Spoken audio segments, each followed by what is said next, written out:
Late September 1887. Medicine Bow Range, Wyoming Territory. The wind carried the first bite of autumn down from the peaks, and every homesteader in the valley knew what it meant. Winter was coming early. But while his neighbors stacked firewood and chinked their log walls with fresh moss and clay, one man was doing something nobody had ever seen before. He was wrapping his entire cabin in canvas. Not just the roof, not just one wall. The entire structure, every log, every corner, every gap, disappeared beneath yards and yards of heavy tent cloth, stretched tight and lashed down like he was preparing to sail the thing across an ocean of snow. His neighbors watched. Then they laughed. Then they called him wasteful, desperate, and worse. An experienced builder told him he was throwing money into the wind. A former quartermaster said he'd seen men freeze to death with better sense than that. But when the worst blizzard in a decade roared down from the Rockies 6 weeks later, only one cabin in the valley kept its family warm on half the firewood everyone else burned. Only one structure stood unshaken while others lost shingles, shutters, and in 2 cases, entire sections of roof. What did this solitary homesteader understand about heat retention and wind resistance that men with 20 years of frontier experience had missed? If you want to discover the forgotten engineering brilliance hidden in America's pioneer past, techniques that could still save your life or your heating bill today, hit that like button, subscribe to this channel, and drop a comment telling us where you're watching from. Because what you're about to learn isn't just history. It's survival wisdom that modern construction is only now beginning to remember. His name was Edmund Carver, and he'd arrived in the Medicine Bow Valley just 14 months earlier with a wagon, a mule, and a leather satchel full of surveying tools. He wasn't a farmer. He wasn't a rancher. Land office records listed him as a railroad surveyor from Pennsylvania, though the rail line he'd been mapping got abandoned when the company went bankrupt that spring. So he filed a homestead claim like thousands of others and built himself a cabin. Nothing fancy, just 16 by 20 feet of lodgepole pine logs, a stone hearth, and a shake roof. Standard frontier construction. Competent work. His neighbors, most of them second or third year settlers themselves, figured he'd do fine. Then, in late September, Edmund rode into the trading post at Elk Mountain Station and bought 68 yards of heavy canvas tent cloth. The kind freighters used for wagon covers. Waterproofed with linseed oil. Expensive, nearly $40, which was more than most men spent on supplies for an entire season. The trader asked what he needed it for. Edmund said he was wrapping his cabin. Word spread fast in a valley where 14 families lived within a day's ride of each other. By the time Edmund returned to his claim, half his neighbors already knew. By the end of the week, 3 of them had ridden over to see it for themselves. What they found looked ridiculous. Edmund had already started on the south wall. The canvas hung in long vertical strips, overlapping by 6 inches, stretched from the roof beam down, past the foundation logs, and staked into the ground. He built a simple wooden framework, nothing more than thin battens nailed horizontally every 3 feet to hold the fabric away from the logs themselves. The gap between cloth and wood was barely 4 inches, but it was deliberate, carefully maintained with spacers he'd whittled from scrap pine. "You planning to live in a tent, Carver?" Samuel Hendricks asked. Hendricks ran cattle on the benchland to the north and had survived 4 Wyoming winters. "Or you just got more money than sense?" Edmund didn't look up from the rope he was threading through grommets along the canvas edge. "Neither," he said. "I'm planning to stay warm." "Logs stay warm," Hendricks said. "That's what logs do. You think cloth's gonna help?" "Dead air helps," Edmund replied. "Cloth just holds it in place." Hendricks rode off, shaking his head. By October, when Edmund had finished all 4 walls and was lashing down the final corners, the mockery had spread through the entire settlement. Women mentioned it over quilting. Men joked about it while hauling timber. Even the children had a rhyme: Carver's tent, Carver's folly, wrapped his house like it's a dolly. But Edmund Carver didn't argue, didn't defend himself, didn't explain the calculations he'd scratched into the margins of his surveying notebooks, figures about thermal conductivity, convective currents, and the R value of trapped air that nobody in that valley would have understood anyway. He just lashed down the last rope, checked every seam, and waited for winter to prove him right or freeze him solid. What Edmund had built was a madness. It was a double-wall envelope system, a concept that wouldn't appear in American building codes for another 40 years, but had been proven in ships' cabins, Arctic expedition shelters, and high-altitude mining camps across 3 continents. The principle was simple. Heat doesn't just escape through solid materials. It escapes through air movement, convection currents that pull warm air away from a surface and replace it with cold. A single-wall log cabin, no matter how well chinked, still allowed air to move across the interior surface of every log. Wind outside created pressure differentials. Cold would conduct heat outward. The result was a constant, invisible hemorrhage of warmth. But trap a layer of still air between 2 barriers and convection stops. The air becomes insulation, one of the most effective natural insulators that exists. Edmund's 4-inch gap, sealed top and bottom, created what modern engineers call a dead air space. Wind couldn't penetrate it. Convection couldn't establish itself. The canvas exterior absorbed the wind load and blocked infiltration. The log wall interior radiated heat inward without losing it to moving air outside. The canvas itself was critical. Edmund hadn't chosen it randomly. Heavy duck cloth, waterproofed with linseed oil, was tough enough to withstand wind shear, but porous enough to allow moisture vapor to escape. That meant the log walls could still breathe, could release the humidity from cooking, breathing, and the wood itself, without trapping condensation that would rot the timber or soak the insulation gap. He'd installed it in overlapping vertical strips, each one running from roof to ground in a continuous sheet. No horizontal seams meant no weak points where wind could peel the fabric back. Where 2 strips met, he'd overlapped them by 6 inches and secured both edges to the batten framework, creating a shingle effect that shed rain and snow downward. The battens themselves, thin strips of pine nailed horizontally every 3 feet, served double duty. They held the canvas at the precise 4-inch spacing Edmund had calculated, and they distributed the tension across the entire wall surface, preventing the fabric from sagging or ballooning in high winds. At the foundation, he'd extended the canvas 6 inches below the bottom log and buried it in a shallow trench backfilled with clay. This sealed the dead air space at ground level and prevented rodents from nesting in the gap. At the roof line, he'd brought the fabric up and over the eaves, then lashed it to the roof beams with tarred rope, creating a continuous weather barrier from ground to peak. The physics were elegant. On a night when the outside temperature dropped to 20 degrees Fahrenheit, the canvas surface might cool to 22 or 23 degrees.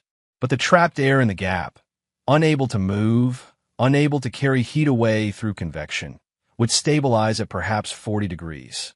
The interior log surface, warmed by the hearth and insulated by that dead air buffer, could maintain 65 or even 70 degrees with a fraction of the fuel a conventional cabin required. In modern terms, Edmund had created an R11 to R13 wall assembly in an era when most frontier cabins operated at R3 or R4. He'd reduced heat loss by roughly 70%, though he would never have used those numbers. He just knew, from careful observation and a surveyor's instinct for thermodynamics, that still air was worth more than thick logs. His neighbors saw expensive fabric flapping in the wind. Edmund saw the cheapest, most effective insulation system a homesteader could build with 19th century materials. And he knew, absolutely knew, that when winter came in earnest, the difference would be measurable in degrees, in cords of wood, and possibly in lives. The criticism came from every direction, but the loudest voices belonged to men whose experience should have made them cautious about certainty. James Dalton had been a master carpenter in Ohio before the Panic of 1873 sent him west. He'd built barns, churches, and 3-story homes with his own hands. When he saw Edmund's canvas walls, he didn't just laugh, he lectured. "You've got no understanding of structure, Carver," Dalton said, standing in Edmund's dooryard with his arms crossed. "Logs need to breathe. You smother them like that, you'll have rot from foundation to ridgepole inside 2 years. And that fabric won't last one winter. First big wind, it'll shred like newspaper." Edmund, who was reinforcing a corner tie at the time, paused to look up. Fabric's rated for wagon trains crossing the Rockies, he said. If it can handle 6 months of trail wind, it can handle a Wyoming winter. Wagon covers don't stay up all winter, Dalton shot back. They get packed away, dried out, stored proper. You leave that thing exposed to freeze-thaw cycles, it'll be ragged by March.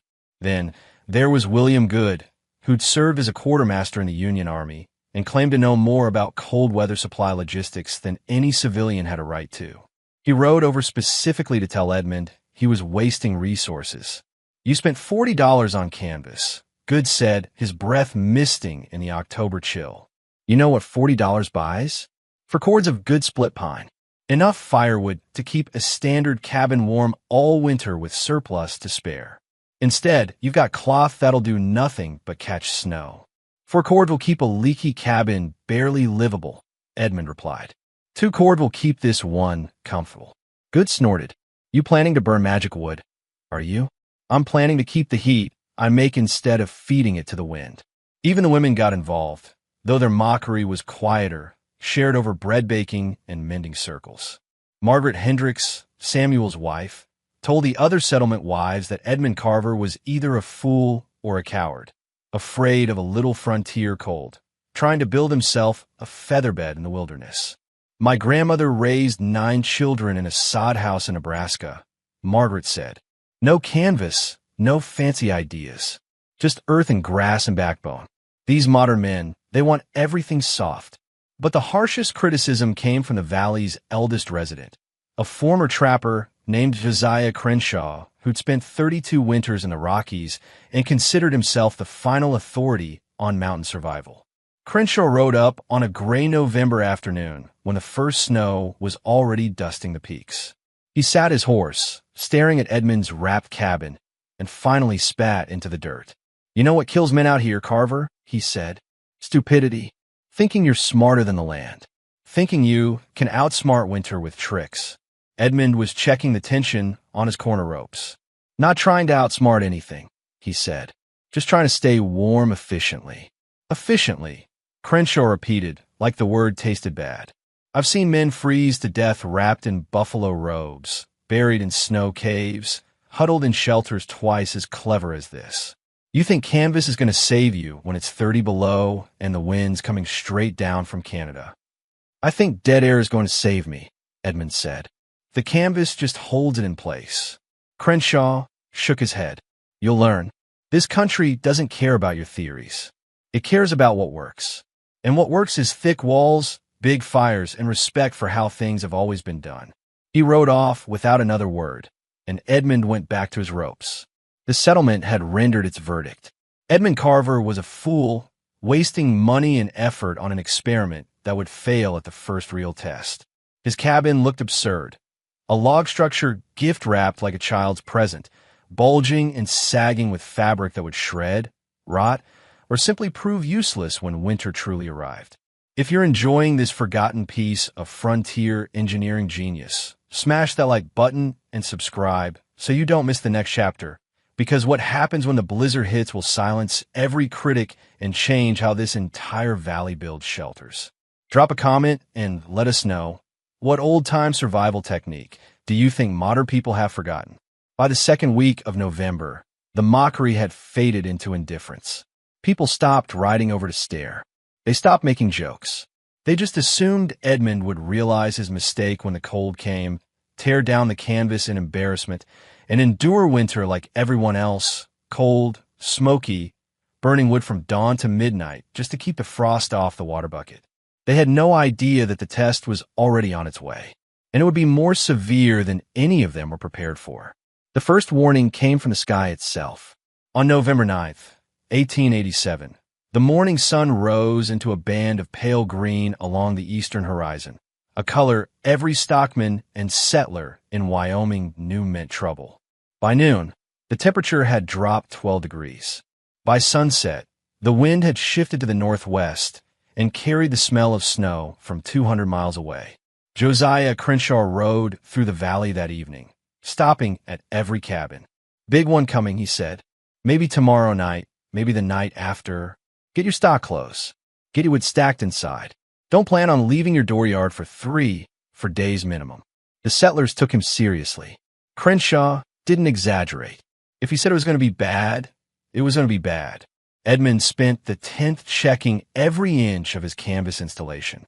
He retensioned ropes that had stretched. He reinforced 2 battens that had shown slight movement.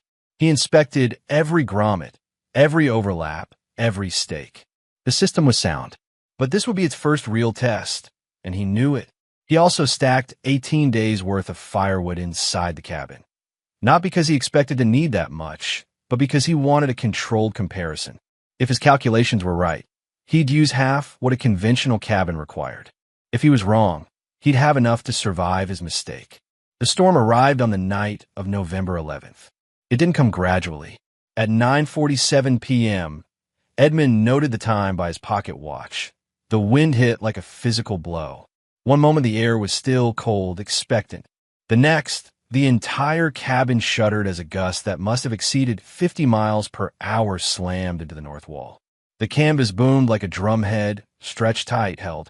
Edmund, sitting by the hearth with a book he was no longer reading, watched the fabric belly inward slightly, then snap back as the battens distributed the load.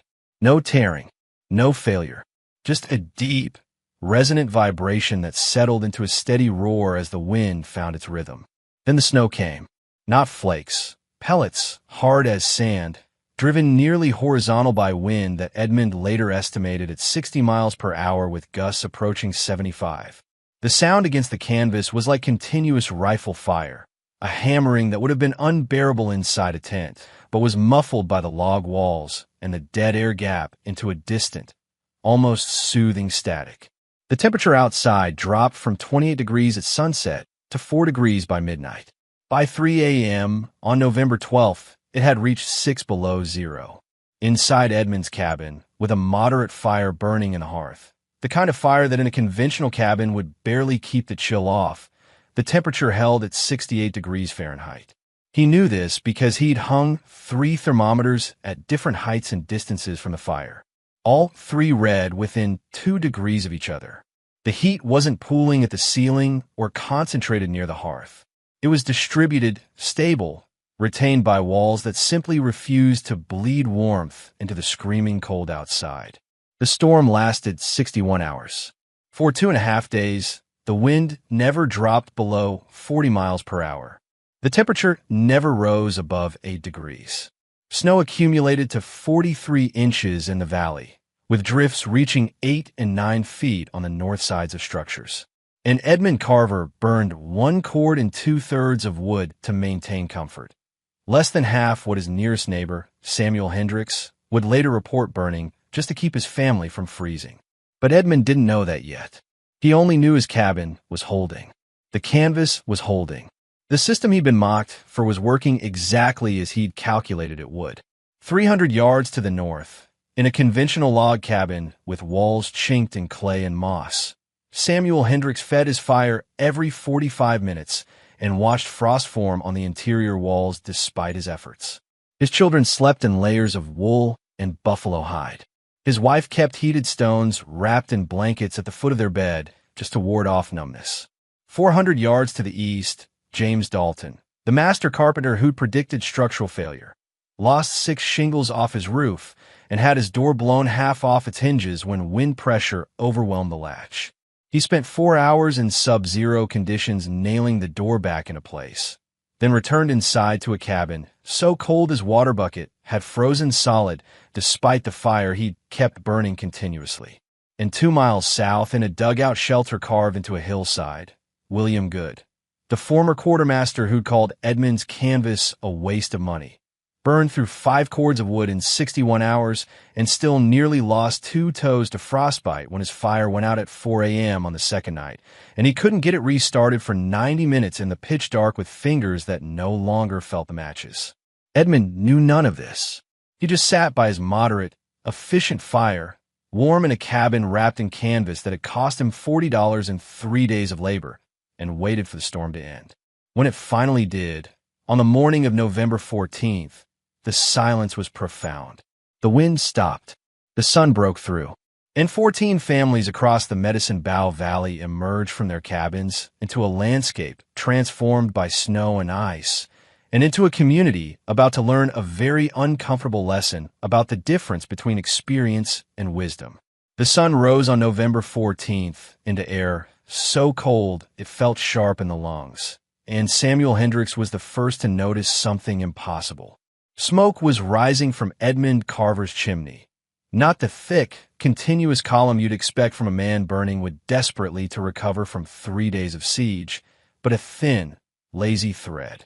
The kind of smoke that came from a banked fire, a maintenance fire, the sort of modest blaze you might keep going on a cool autumn evening, not in the aftermath of the worst blizzard in a decade.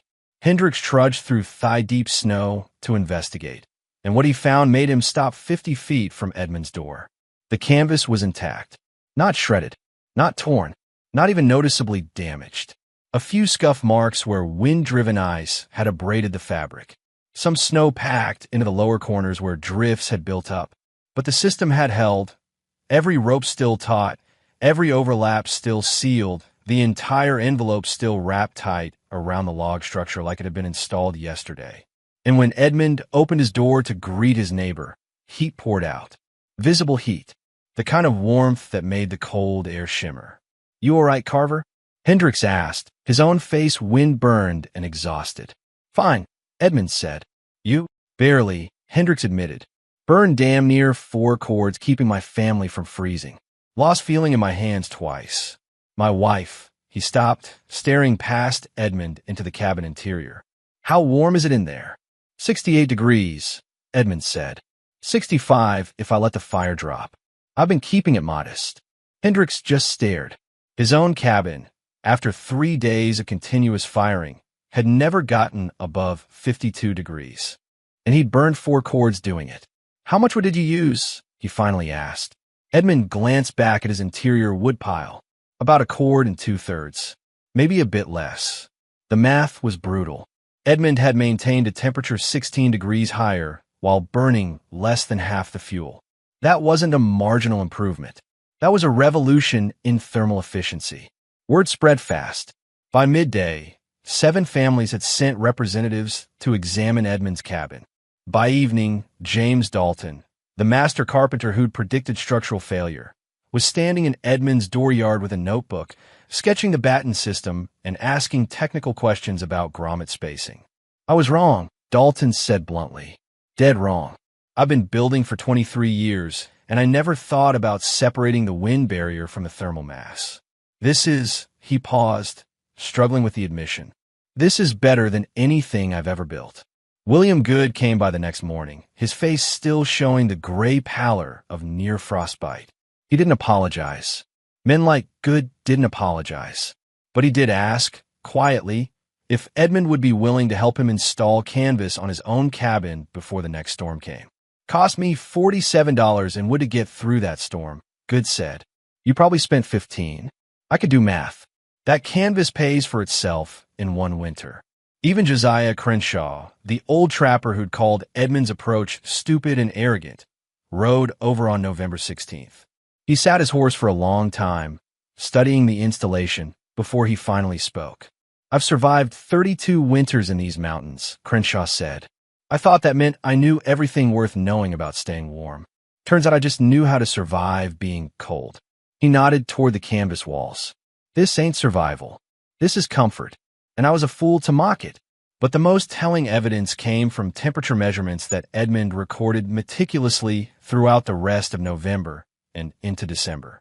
On nights when the outside temperature dropped to 0 or below, his cabin maintained an interior temperature of 65 to 70 degrees with what he calculated as 3.2 hours of active firing per day.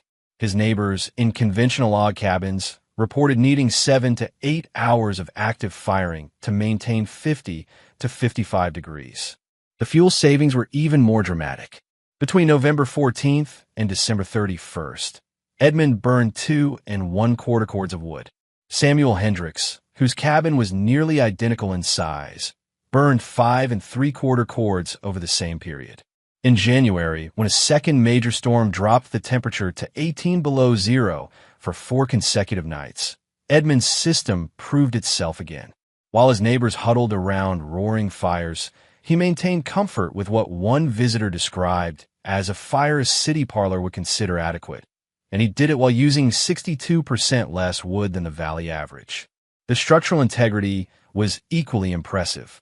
By March, when the canvas had endured 5 months of freeze-thaw cycles, high winds, heavy snow loads, and ice accumulation, Dalton returned to conduct a detailed inspection.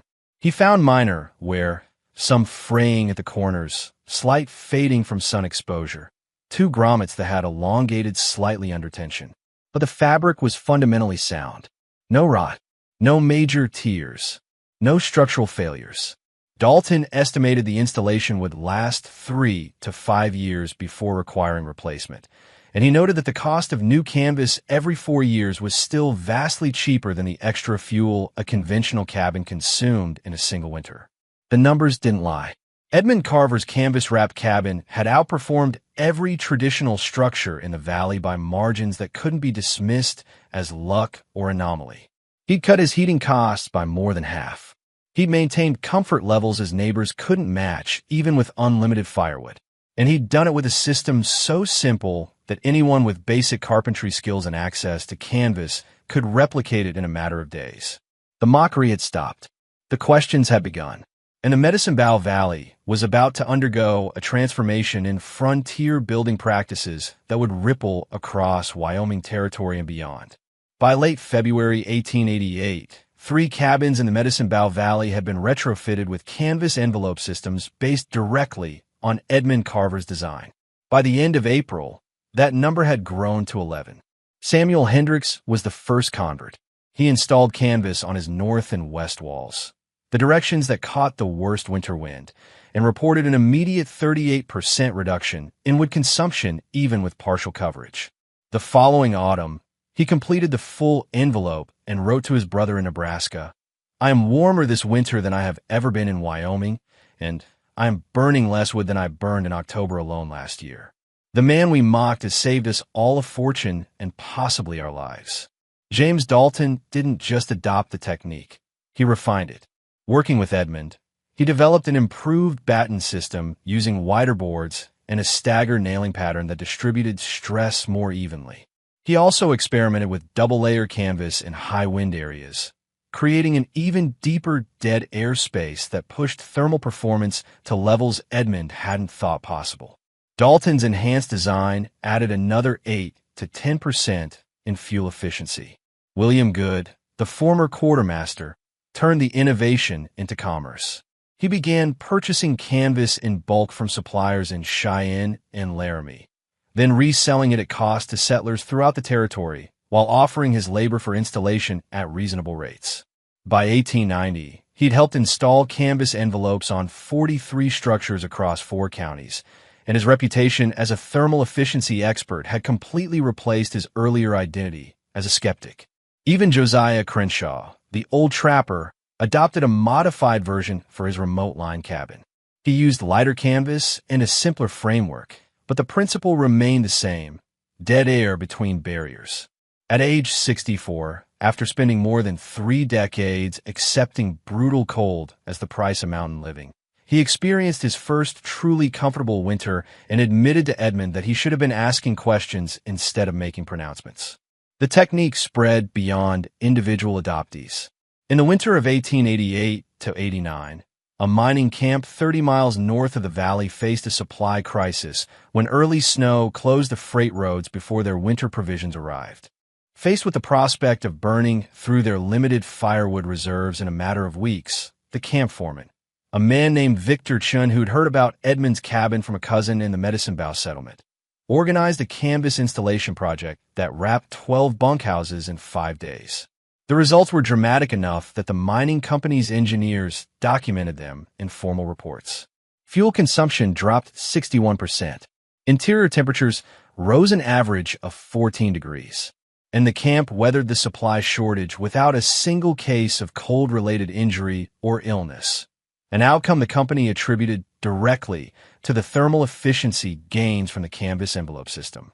By 1892, variations of Edmund's design had appeared in homesteader cabins, mining camps, and even military outposts across Wyoming, Montana, and the Dakotas. The installation methods varied. Some used oilcloth instead of canvas. Some built more elaborate framework systems. Some integrated the concept into new construction rather than retrofitting existing structures. But the core principle remained constant. Dead air, properly trapped and sealed, was one of the most effective insulators available to frontier builders. The fabric envelope wasn't just a shelter modification. It was a fundamental rethinking of how heat retention worked in wooden structures. What Edmund Carver had understood, and what his critics had missed, was that thick walls alone didn't guarantee warmth. Air movement mattered. Convection mattered. The ability to create and maintain a stable thermal boundary mattered more than raw material mass. Modern building science would eventually catch up. By the 1920s, building paper and early forms of house wrap began appearing in residential construction. By the 1960s, dedicated air barriers and thermal envelope systems had become standard practice in cold climate building codes. And by the early 21st century, advanced building wraps, vapor barriers, and insulated sheathing systems were achieving thermal performance levels that Edmund would have recognized immediately. They were just doing with petroleum products and synthetic materials what he'd done with canvas and dead air. The irony wasn't lost on historians who later studied frontier building practices. The primitive homesteaders of the 1880s, working with rudimentary materials and hand tools, had independently discovered thermal principles that wouldn't be formally codified by engineers and architects for another half-century. They just called it common sense instead of R-value. Edmund Carver never patented his system, never wrote a technical paper, never sought recognition beyond his small community. He simply built what worked, proved it through the brutal laboratory of a Wyoming winter, and shared the knowledge freely with anyone willing to listen. He continued surveying when railroad work returned to the territory in the 1890s. He sold his original canvas-wrapped cabin in 1894 to a young family from Illinois, and the structure, still wrapped in the original fabric, now weathered but intact, served them well for another 6 years before they replaced the canvas and used it for 7 more. The technique itself persisted longer. As late as 1911, Forest Service records document canvas envelope shelters in remote ranger stations throughout the Rockies. As late as 1923, a trapper's journal from northern Montana describes a cabin wrapped in freight cloth, layered over logs, the way the old-timers did it when canvas was cheaper than coal.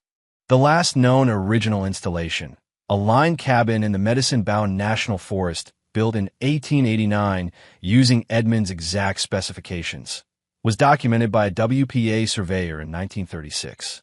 The canvas had been replaced 3 times over nearly 5 decades, but the batten framework was original, and the cabin was still in regular use by sheep herders who reported it was the warmest shelter in the high country. It had proven what Edmund knew in 1887, what his neighbors learned in that bitter November storm, and what modern building science would eventually confirm with precision instruments and computational models. Innovation doesn't always come from experts. Sometimes it comes from one person willing to think carefully, calculate honestly, and ignore mockery long enough to prove that the impossible is simply the untested. If this story of frontier innovation and forgotten wisdom has inspired you, do us a favor. Hit that like button, subscribe to this channel for more lost knowledge from America's pioneer past, and drop a comment telling us what survival technique you think deserves to be remembered. Because the old-timers knew things we're still trying to relearn, and sometimes the most advanced technology is just common sense, carefully applied. The canvas-wrapped cabin in Medicine Bow Valley had started as one man's strange experiment and became a testament to the value of questioning assumptions. The neighbors who mocked Edmund Carver in September 1887 were burning his design into their own cabins by spring 1888. They'd learned what every generation has to learn eventually, that dismissing unfamiliar ideas as foolish often reveals not the ignorance of the innovator, but the limitations of the critic, and that survival, on the frontier or anywhere else, belongs not to those who cling hardest to tradition, but to those willing to test new solutions against old problems and follow the evidence wherever it leads, even if it leads to wrapping your cabin in a tent. Educational note: This script presents a historical narrative based on frontier building practices and thermal engineering principles from the 1880s American West. While the techniques described are based on documented vernacular architecture methods and sound physics. This is a dramatized educational story and should not be taken as professional construction or engineering advice. Modern building projects should always follow current codes, standards, and professional guidance.